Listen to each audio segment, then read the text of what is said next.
Lahore press club वालों बनाई गई ज्वाइंट एक्शन कमेटी का एहतजाज कामयाब हो गया। पाकिस्तान ब्रॉडकास्टिंग एसोसीएशन के चेयरमैन मियां आमर महमूद ने ज्वाइंट एक्शन कमेटी को मुज़ाकरात की दावत दे दी।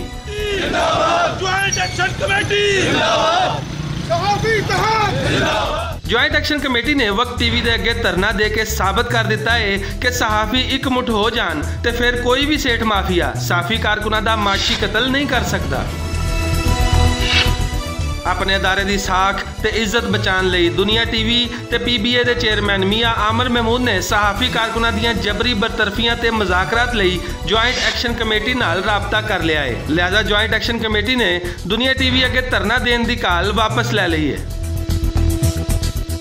तफसील के मुताबिक दुनिया टीवी की इंतजामिया ने ज्वाइंट एक्शन कमेटी के कन्वीनियर आजम चौधरी होरां नाल राबता करके न सिर्फ मुज़ाकरात की दावत दी है बल्कि जबरी तौर पर फारिग किए गए सहाफ़ी कारकुनां की बहाली लई हमदर्दाना गौर करने का भी इशारा दिता है।